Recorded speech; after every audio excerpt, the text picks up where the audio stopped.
thanks to Bespoke Post for sponsoring today's video.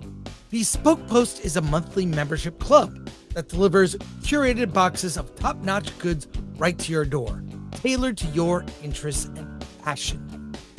Whether you're a seasoned adventurer, a home chef, or a style enthusiast, Bespoke Post has something for everyone. It's completely free to join, and your membership gets you access to stellar discounts across a variety of products. We're talking 30% off or more sometimes. Plus, with each purchase you make, you're supporting small businesses. 90% of everything that Bespoke Post sells comes from small, up-and-coming brands. Bespoke Post makes it so easy to discover new products and elevate your everyday life. To get started, take the quiz to personalize your subscription, and they'll handpick the perfect box for you every month. It's like having your own personal shopper, but way cooler. The best part is you only pay for what you need. Each month you'll get a box assigned to you, and before it's shipped, you'll get a preview of what comes inside to decide if you'd like to keep it, swap it for a different box, or skip the month entirely at no charge.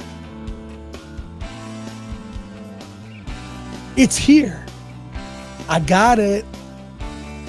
The Antipasti box has an acacia wood board with 3 handy cheese knives, one for soft cheese, one for firm cheese, and one for hard cheese.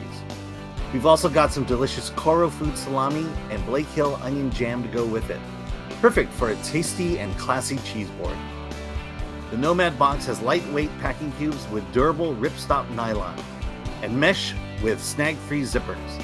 Designed by Nomadic, these cubes help you maximize suitcase space with a zippered compression system.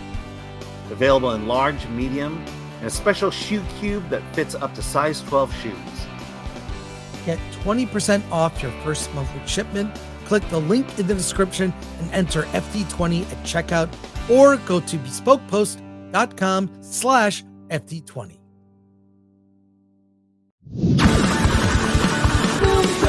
All right, Twisters is here.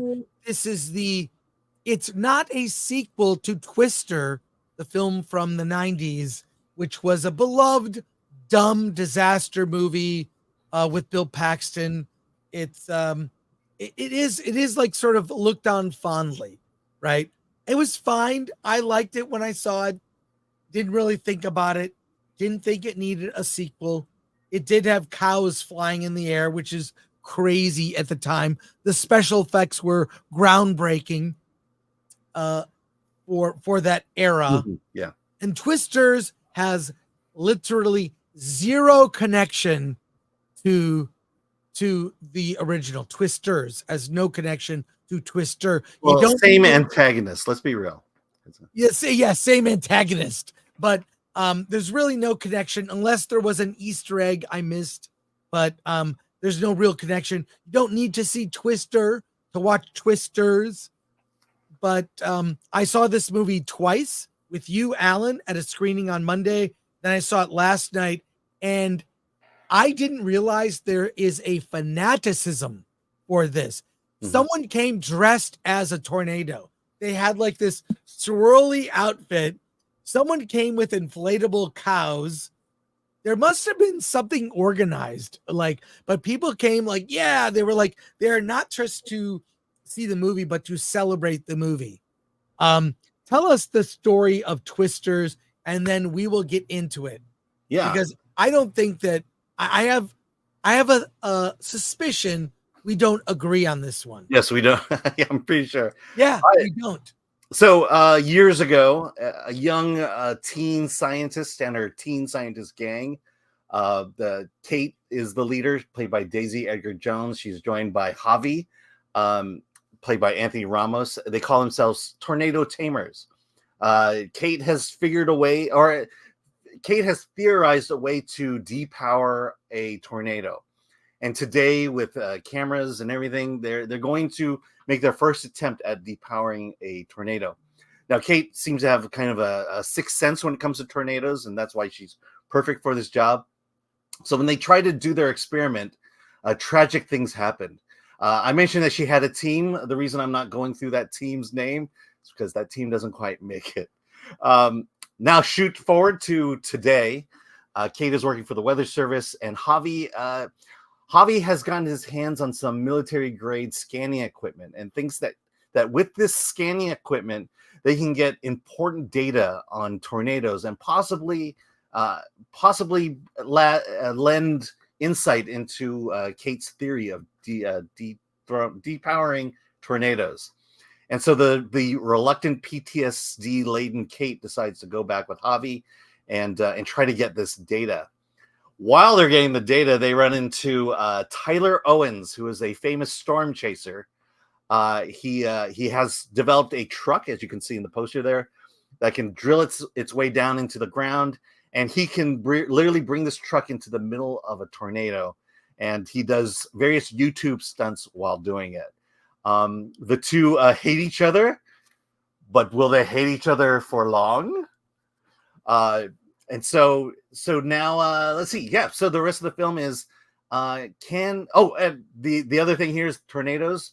For some strange reason in the world, more tornadoes are showing up than ever, and they're becoming more powerful than ever, and they are running themselves through small towns, devastating the land. So Kate's experiments, her theories are very important at this point, and that is twisters. Well, at least they showed restraint and didn't have some climate change message. Yeah. I have to give those two words. Those two words are not mentioned in this movie. And the crowd I saw it with last night applauded at the end. Mm-hmm. And I'll give it credit for spectacle as a disaster movie. Mm-hmm. On every other level, this movie fails. It is directed by, it's from the director of the movie Minari, which I thought was a very good small indie movie. It was a family story. It's Lee Isaac Chung, and it's not unusual to take an indie director who's very good at human relationships and people and character stories, give them a big movie that's spectacle, so the character relationships and the story will work. This movie fails at every level, mainly because Lee Isaac Chung, the director, shot much of the movie in close up. You have the spectacle of tornadoes cut to a wide. How about a medium shot so we get geography? So much of this film is shot like a little indie movie and not like a big Hollywood disaster movie spectacle. Awful, awful. And the other thing, the script, the story, right? Now, Glenn Powell, the movie's slow until we get to Glenn Powell, Tyler Owens as this YouTuber, big personality, big male energy, who's confronting Kate, played by Daisy Edgar Jones, she is all girl boss all day. Half the script are people saying, Kate, where's Kate? Kate, what do you think about this? Kate, do you have a feeling? Kate, what should we do? Kate. Anthony Ramos, who plays the character Javi, is like enamored with her and her knowledge of tornadoes and what she feels. She has to drop the science, listen to whatever Kate feels. This is throughout the whole movie. Everyone defers to Kate. Like she's this genius. And I don't want to spoil anything. The ending, you can guess everything that happens when you know the girl boss trope. You already know what's going to happen. You already know. It's just so cringy, so annoying. I couldn't take it. And I should have counted how many times someone said, Kate, what should we do, Kate? I get it. She knows everything. Throw it all out. And what's weird is there's a minor character in the movie. Superman is in this movie. Superman, played by David Cornsweet. Is it Cornsweet? Yeah. Cornsweet is in the movie. He plays kind of a dick. Yeah, that's why I called him in the review. His name was Dick in the movie. He is kind of a dick, and he's barely noticeable in the film. But Glenn Powell's great character, good interplay between Glenn's character and Daisy's character. They have a romance, but nothing happens. The end of the movie, you would think there's going to be like, that's the romance, let's go. These modern movies that show restraint, they don't want to be too, modern audiences, they don't really want romance. They don't want it, so we're not going to give it to them. They failed on that level. There's sort of bits of humor here and there, but my God, the way the film was shot in this extreme close-ups of characters and camera moving around, it's infuriating. Finally, a wide shot, like, okay, I see there's a tornado there, but my God, missed opportunity. And everything about this, and it was worse on second viewing. So and while I can appreciate an audience that like, hey, at least it's not 2.5 hours, and at least it has only 1/3 act, right?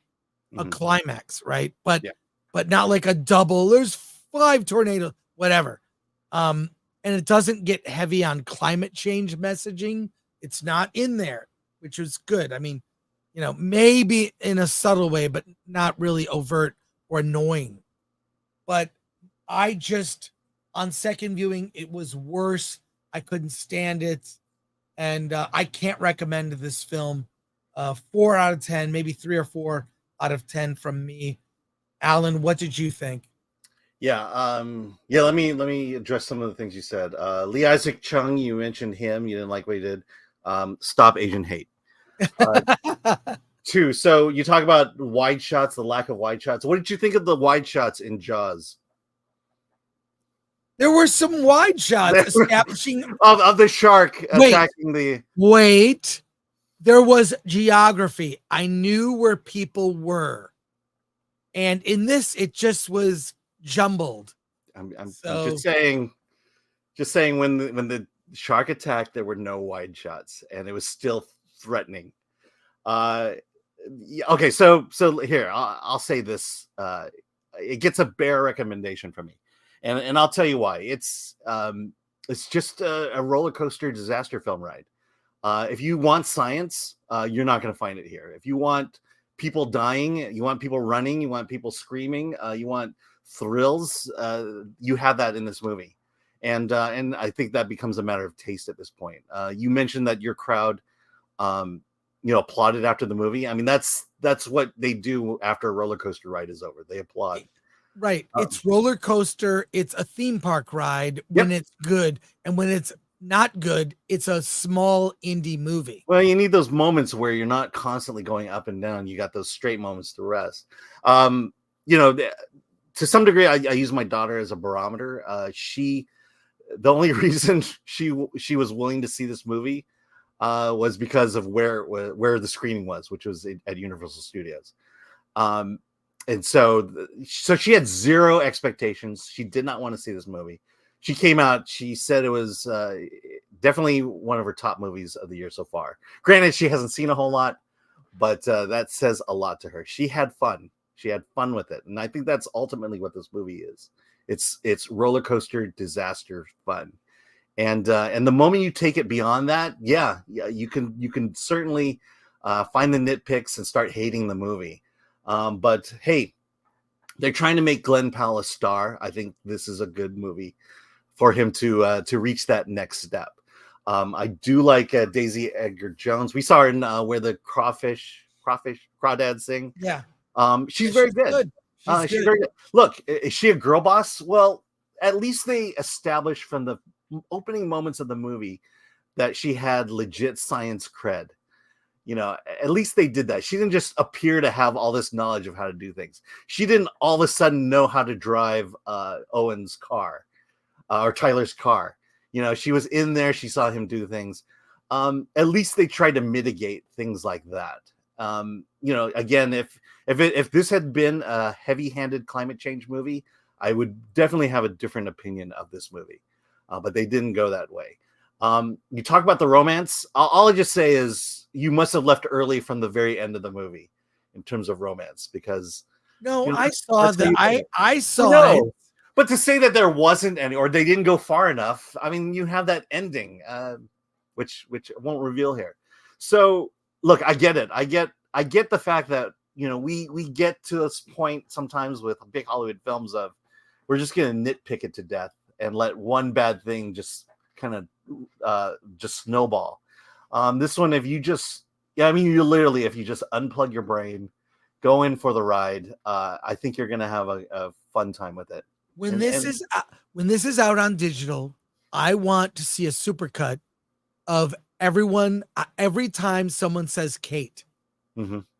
It was so noticeable the second time. I was like, Mike, I get it. Kate, Kate, where's Kate? Kate. It was just like Finn in Rise of Skywalker. Ray. Yeah, what? Oh, it was It bothered you more than it did me. The girl boss stuff was cringe. It was so cringe. I couldn't take it. If you can unsee it, it's a fine disaster movie. Mm-hmm. But the girl boss stuff of like, I'm gonna kill a tornado, give me a break.